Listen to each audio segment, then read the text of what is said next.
and welcome to yet another fascinating edition of the program CAC Weekly, a weekly program that keeps you abreast on the activities and achievements of the Corporate Affairs Commission. I am Amina Jibril. It's been an engaging week for the Commission, and we begin with the news that the Senior Staff Association of Statutory Corporations and Government-Owned Companies have applauded the Registrar General and CEO of the Corporate Affairs Commission, Alhaji Garba Abubakar, for complying with the Industrial Court judgment which ruled that the Amalgamated Union of Public Corporations Civil Service Technical and Recreational Services employees cannot unionize senior staff from the rank of a senior supervisor and above. The President General of the Senior Staff Association, Yunusa Muhammad, gave the commendation while inaugurating the association's caretaker committee for the Corporate Affairs Commission held in Abuja.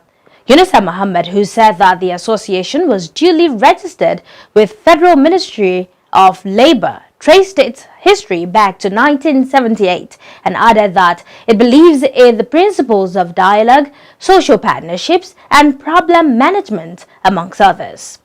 Speaking on its spread, the President General revealed that it commands large followership in organizations such as the Nigerian Ports Authority, NPA, and Federal Housing Authority, FHA, amongst others. He further revealed that SSAS GOC in settling labor matters ensures that ideas were brought forward and investment and research were carried on, as well as local and foreign training for members and zero tolerance for insults while trying to resolve industrial disputes.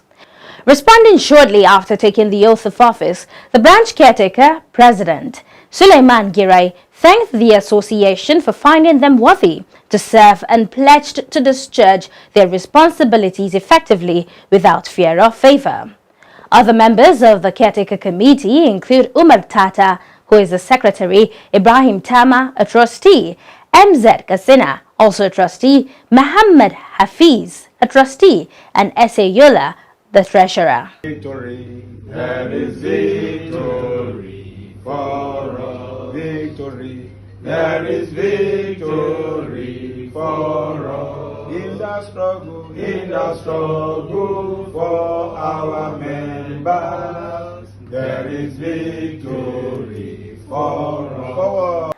We say congratulations and best wishes to them.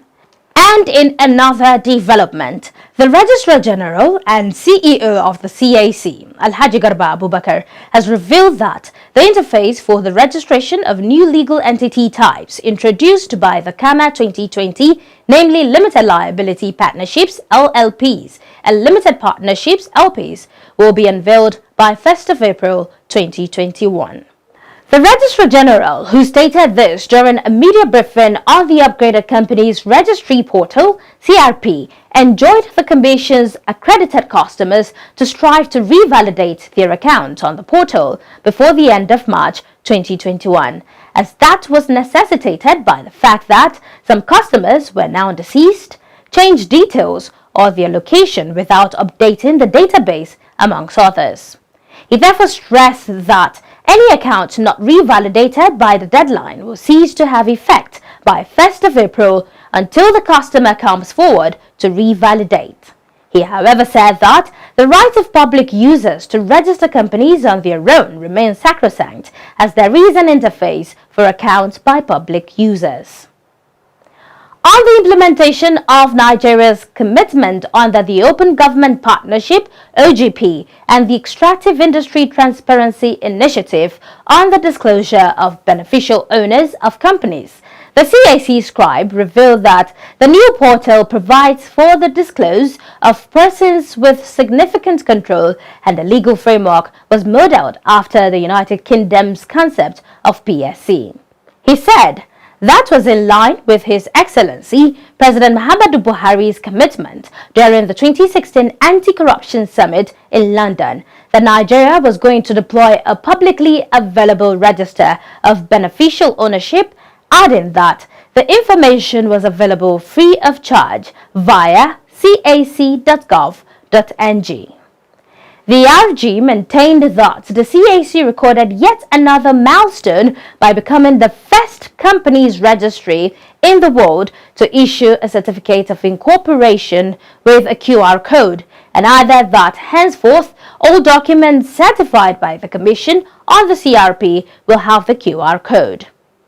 While giving update on the federal government's free 250,000 business name registration, the Registrar General said 30,000 certificates had been generated and therefore urged applicants to exercise more patience, as the Commission was being diligent to ensuring that the data provided by the selected aggregators were genuine. Wow! So many firsts for the CAC. God bless the CAC and God bless the Federal Republic of Nigeria. We'll be back after this break. Do stay with us. Welcome back. And now let's talk more about the upgraded company registration portal, CRP, which was opened to customers on the 4th of January 2021.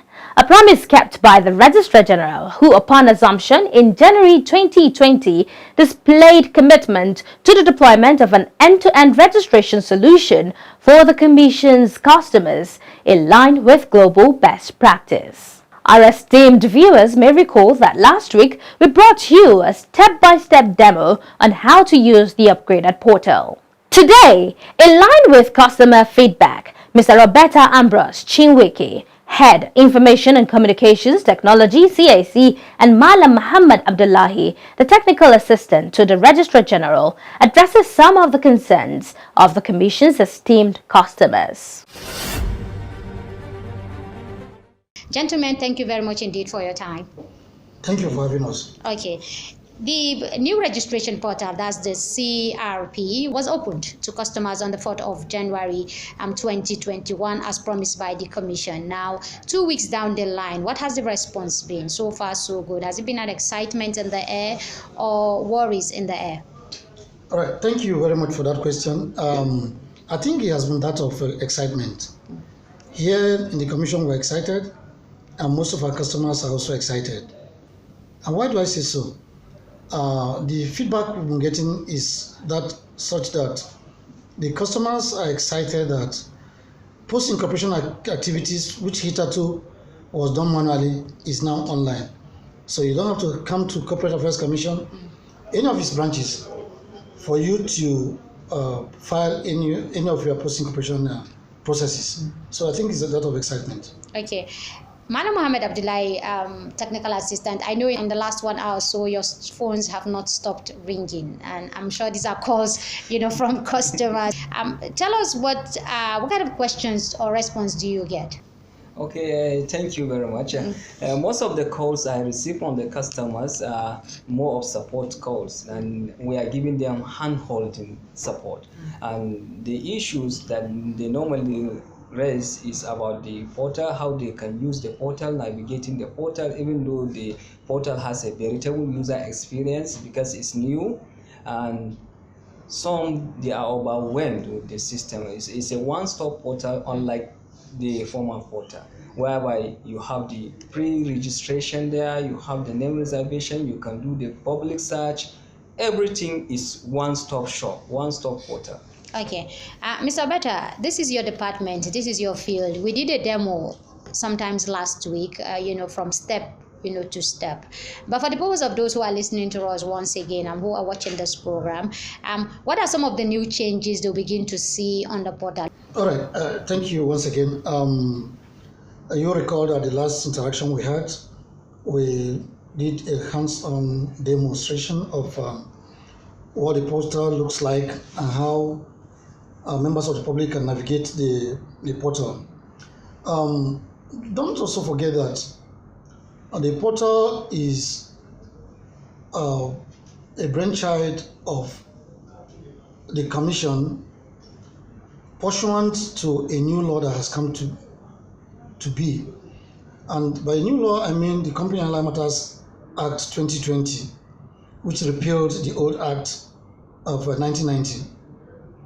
So, and this new law has come with some provisions that were hitherto not taken care of by the old portal. So, and we have to move with the new law. So that was one of the reasons why the Commission had to hurriedly upgrade its portal so as to accommodate those new provisions of the new law. And if you get onto the portal now, you begin to see some introductions that were hitherto not there. For instance, in the old law, the law talked about authorized share capital. But this new law had dispensed with that. Instead, the new law is talking about issued share capital. So, if you get onto the portal now, you'll not see something like authorized share capital, a column for authorized share capital. What you'll be seeing is issued share capital. So, for somebody who's been accessing the old portal and you are not conversant with the new law, you might think that CAC has missed something. But I think we have gone ahead of many. We have read the law and we know what the provisions are, and we have tried to accommodate them in the new technology. So the new law also talks about, made a provision for persons with significant control in every registered company.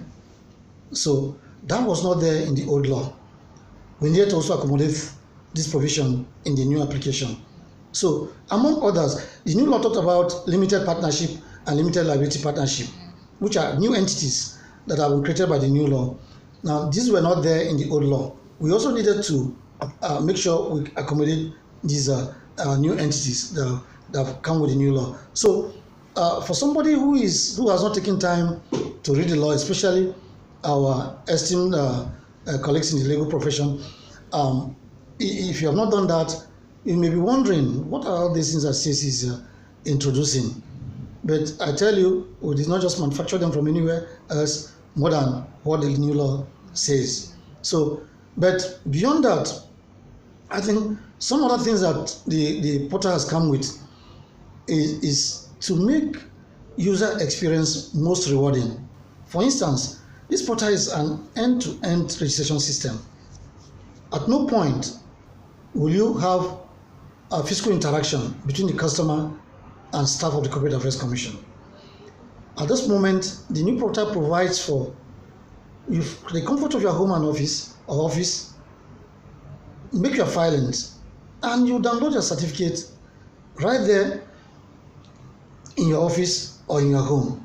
You don't have to come to CAC or go to any courier company to ask for a certificate or not. Okay, the Commission held a press conference a week ago, and we did hear the Registrar General emphasizing on the need for revalidation, where people have to revalidate their information. Some people out there were mistaken who are the people who should revalidate. Is it company holders who have registered their company before now, or stakeholders like lawyers or companies registered? Yes, thank you for that question, because we really have this opportunity to put the records straight. The Registrar General had immediate parley with journalists, and he talked about revalidation. And I read in some media that companies were given up to 31st of March to validate their records or cease to be. That is not correct. I think that the Registrar General was quoted out of context. What the Registrar General did say is that our accredited customers must revalidate their accreditation between now and 31st of March. And our accredited customers will mean lawyers, chartered accountants, and chartered secretaries who do business with CAC. If you must access the services of CAC as an agent, you must be accredited with us. I repeat, if you must do business with CAC as an agent, because by agency it means you are representing somebody else. So you must come for revalidation. And it is not the question of companies coming to do revalidation. However, there's also a window for companies to revalidate their records in CAC. And the Commission has not put a timeline, as far as I know, to that. However, a window has been provided in the portal where companies can access their records here with us and ascertain whether their records are up to date. Where it is found that the records are not up to date, there's also a platform on the portal where they will complain to say, oh, CAC, we filed recently a new change of directors. Okay, why is it that it's not reflecting in our records with you there? So upon that complaint, CAC can go back at the back end and look at its records and see, yes, whether such filings exist, and then update the records electronically so that the next time you conduct a search, you'll be able to see that, yes, the record has been updated. However, that access is not free. It's just a token of 1,000 naira. You ascertain whether your company's record is up to date, but that is ongoing. Okay, Malam Mohammed Abdullahi, the CAMA 2020 provides a lot of transparency as far as company registration is concerned. For most people who don't want their identities disclosed, their credentials disclosed, and they still want to do business, how is the Commission going to address that? Okay, thank you very much for this question, because it raised so many issues in the public space. And the Commission is mindful of personal information, identifiable information, and based on the data protection regulation of NIDA, the Commission has now put it into cognizance. So the portal is built in such a way that if there is any sensitive information, personal information will not be given to public. Like now, the Commission has dispensed with the former types of CTC that they used to give out, where you have the phone numbers, emails, addresses of directors or business owners with their signatures. But this time around, the system will give you certified extracts. In the certified extract, those information are hidden, are not given to the public. Also, business owners, directors, officers of the company, trustees, proprietors, and partners can also apply to the Commission for protection of their addresses. But it comes with a token, and you must give the reason why you need to hide your residential address so that it will not be in the public register. And also, this new law comes with person with significant control. And person of significant control also is part of the transparency, revealing, disclosing the people behind companies. All right, Mr. Betta, your department is in the center of all of this, and I do know that from time to time you have assured us that there will be no challenges or pronounced challenges. But tell us exactly, since the opening of the new portal about 2 weeks ago, what are some of the pronounced teething problems that you've been getting from customers? I won't sit down here to say there will be challenges. As humans, we always have challenges. But the most important thing is that God Almighty has given us the capacity to overcome challenges whenever they rear up their ugly heads. So, and to that extent, we anticipate that there will be challenges.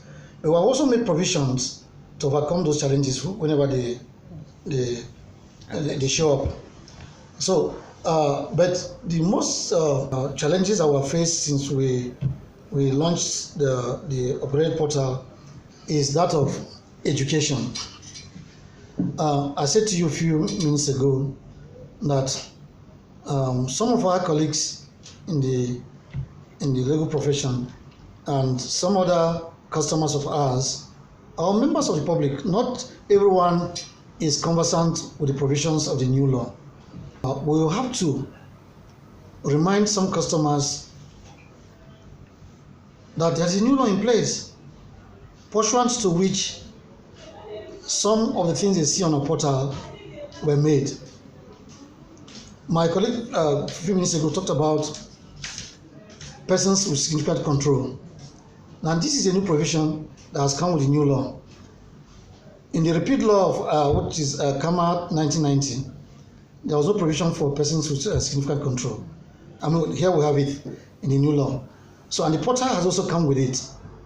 And for as long as a shareholder has a minimum of 5% of the issued shares, 5% of the issued shares, that shareholder must disclose that fact, because that is what the law says.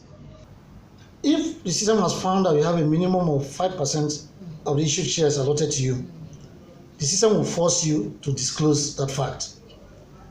So you will not be allowed to bypass it. And some users are not conversant with that provision of the new law. So they'll be wondering, what is it again on the portal that CAC has introduced? How do you go about it? And even some learned friends of ours who have come to understand that yes, the law makes provision for that, have also not realized that the law is not just talking about one person who has minimum of 5%, but any shareholder at all who has a minimum of 5% shares allotted to him must disclose it. So some of our customers, as soon as they enter the first particulars of someone who has up to a minimum of 5%, they think they are done. Okay? But that's not correct. If there are 5 shareholders, for instance, and 3 of them, by the virtue of the number of shares that were allotted to them, they each had minimum of 5%. Those 3 shareholders must be disclosed. It is not about the first person. Those 3 shareholders must be disclosed. Okay, let me come to the technical assistant. We do know that the Registrar General runs an open system, and this upgraded portal.